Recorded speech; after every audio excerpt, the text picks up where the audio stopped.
कि वो डीएनए की बात न करें, और अगर डीएनए की बात करते हैं तो मैं भी अपना डीएनए और हम सब लोग अपना डीएनए चेक कराना चाहते हैं, और मुख्यमंत्री जी आप भी अपना डीएनए चेक करा दो। आपको याद होगा दीवाल में कितने रुपए निकले थे, 250 करोड़, और सब बताए गए थे कि हमारे हैं वो पैसे। मैं फिर पत्रकार साथियों के माध्यम से जो कारोबारी उससे कहता हूं कि हमारा पैसा वापस कर दो, हमें 2027 का चुनाव लड़ना है।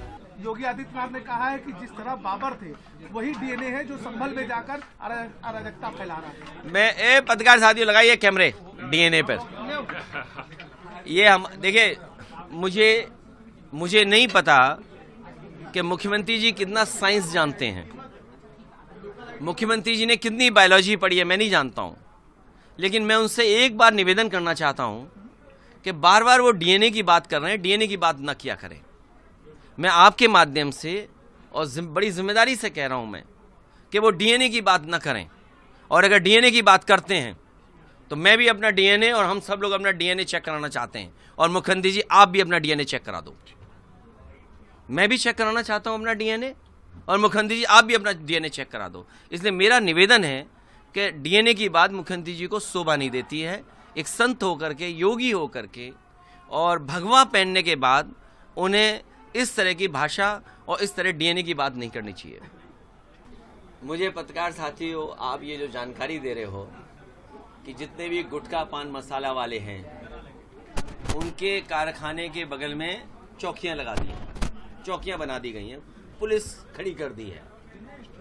मैं उन सभी कारखाने वालों से कहूंगा कि आपने बड़ा अन्याय किया समाजवादियों के साथ। खुल के कह रहा हूं मैं आपसे, इन सभीयों ने भारतीय जनता पार्टी को बड़े बड़े पैकेट पहुंचाए हैं, आज उसी का भुगत रही है ये सब। आपको याद होगा दीवाल में कितने रुपए निकले थे, 250 करोड़, और सब बताए गए थे कि हमारे हैं वो पैसे। मैं फिर पत्रकार साथियों के माध्यम से जो कारोबारी उससे कहता हूं कि हमारा पैसा वापस कर दो भाई, हमें 2027 का चुनाव लड़ना है, कम से कम हमारा जो पैसा आपने बताया था वो हमें वापस दे दो। ये जो गुटके कारखाने या इस तरह की चौकी बनी है, इन्होंने बीजेपी की बड़ी मदद की है। मैं आप लोगों से कहूंगा कि जब आपने बीजेपी की मदद की तो आपके साथ ये हो रहा है, अब आपको विचार करना है आगे क्या करना है। कानपुर के समाजवादी पार्टी के कार्यकर्ता संगठन, उनको धन्यवाद देना चाहता हूं, उन कार्यकर्ताओं को मैं बधाई देना चाहता हूं, पार्टी के नेताओं को जिन्होंने संघर्ष कर करके, मेहनत कर करके सीसामऊ विधानसभा को जिताने का काम किया। सीसामऊ विधानसभा के हमारे तमाम समर्थक उस समय जिन्होंने जोखिम उठाया, और पुलिस प्रशासन, सरकार उनकी ताकत से लोकतांत्रिक तरीके से सामना किया। मैं बधाई देना चाहता हूं जनता का, जिन्होंने लोकतांत्रिक ढंग से तमाम परेशानी, तमाम रुकावट के बाद भी समाजवादी पार्टी की इरफान सोलंकी की पत्नी को अच्छे वोटों से जिताने का काम किया है।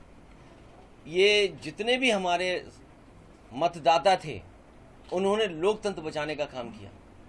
कभी हमने आपने नहीं सोचा होगा कि नंगी रिवॉल्वर लगा करके वोट रोका गया हो। उन महिलाओं की बहादुरी और जहां जहां हमारे समाजवादी साथी थे उनकी बहादुरी की वजह से लोकतंत्र में जो हमारा अधिकार है वोट डालने का, हम लोगों ने वोट डाला, और उसका परिणाम ये हुआ कि समाजवादी पार्टी वोट यहां से जीती है। मैं उनका स्वागत करता हूं, बधाई देता हूं। हमारे पत्रकार साथी भी जानते होंगे क्या क्या सामना करना पड़ा, क्या क्या हुआ है चुनाव में। भारतीय जनता पार्टी के लोग खोखले हो गए हैं, वो खोखले हैं बिल्कुल।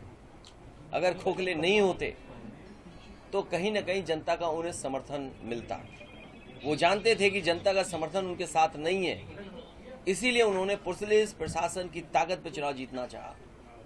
परिणाम जो भी आए हैं, कहने को कुछ भी कहें, लेकिन हम और आप लोग जानते हैं बीजेपी इन चुनाव में हारी है, लेकिन प्रशासन और अपनी सरकार की ताकत पर उन्होंने परिणाम अपने पक्ष में किया है। लेकिन जब कभी भी उत्तर प्रदेश का चुनाव होगा, उत्तर प्रदेश की जनता भारतीय जनता पार्टी को उत्तर प्रदेश से हटाएगी। जिन्होंने डकैती की बोट को लूटा, उन्होंने जानबूझ करके संभल की घटना कराई। प्रशासन अगर चाहता तो ये घटना नहीं होती, सरकार की नीयत साफ होती तो ये घटना नहीं होती, 5 जानें न जाती। और उत्तर प्रदेश में कोई पहली बार जान नहीं गई हैं। याद कीजिए, बहराइच में इनके विधायक ने ही एफआईआर लिखाई इनके बीजेपी के कार्यकर्ताओं पर, और जो कुछ हुआ बहराइच में, जिस वजह से एक जान गई, उसका कारण था सरकार, भारतीय जनता पार्टी के लोग।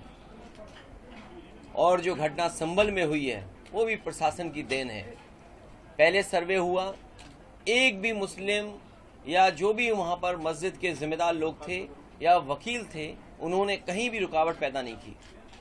सर्वे करा दिया, जानबूझ करके दोबारा सर्वे कराया उन्होंने। और जब दोबारा सर्वे कराने गए हैं तो नारे लगाते हुए गए हैं। ये नारे लगाने वाले कौन से सर्वे टीम के लोग थे? क्या ये भारतीय जनता पार्टी के लोग नहीं थे? ये जानबूझ करके इसलिए हो रहा है क्योंकि ये वोट की चोरी से बचना चाहते हैं। बोरी जो उन्होंने जिस तरीके से व्यवहार किया था प्रशासन ने, जिस तरह से प्रशासन ने लग करके वोट की लूट की थी, उससे ध्यान हटाने के लिए संभल हुआ है। और इसमें स्वार्थ है बीजेपी का। महंगाई पे चर्चा ना हो, बेरोजगारी पर चर्चा ना हो।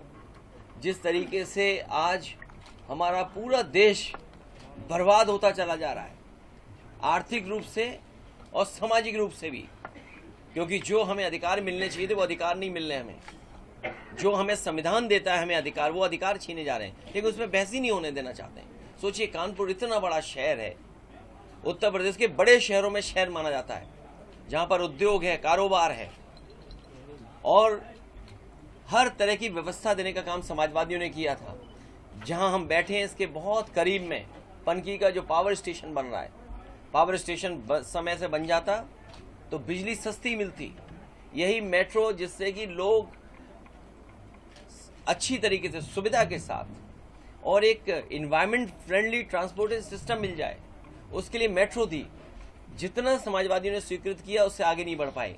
अगर मैं आज आपसे कहूं कि मैं उस सेल्फी पॉइंट पे जाना चाहता हूं जहां पे कभी मुख्यमंत्री जी ने सेल्फी ली थी, क्या हालत है सोचो माँ गंगा की, बर्बाद कर दी है, गंदगी सीधी जा रही है। इसीलिए मैं कह रहा हूं कि जो सेल्फी लेकर के भूल गए, उनसे क्या उम्मीद करोगे आप? अभी मैं लखनऊ कानपुर हाईवे होकर के आया हूं, और आप में से बहुत सारे साथी गए होंगे, परिवार के लोग आते जाते होंगे। अगर 1 इंच भी मिल जाए आपको जहां गड्ढा ना हो, पूरी सड़क में गड्ढा है, सोचिए, पूरी सड़क बर्बाद कर दी। ये सड़क पहले बन जानी चाहिए थी, लेकिन नहीं बना रहे सड़क। धूल मिट्टी और उनके प्रिय जानवर, पेड़ों पे इतनी धूल जमी हुई है आप कल्पना नहीं कर सकते। ठेलों पे कारोबार कैसे हो रहा होगा, गरीब कैसे खड़ा हुआ, मुंह छिपा करके, नाक दबा करके निकल रहा है। और जहां नौकरी रोजगार की बात होनी चाहिए थी, सरकार नौकरी रोजगार पे बात ही नहीं करना चाहती है, कारोबार उद्योग की मदद नहीं करना चाहती, अपने लोगों को मुनाफा पहुंचाना चाहती है। आज जो महंगाई दिख रही है वो मुनाफाखोरी से है, ये अपने लोगों को ज्यादा मुनाफा कमाने दे रहे हैं। और चंदा चोरी की वजह से, जो चंदा वसूला कारोबारियों से, उसकी वजह से महंगाई है, और जो मुनाफा कमाने दे रहे हैं अपने लोगों को, उसकी वजह से महंगाई है।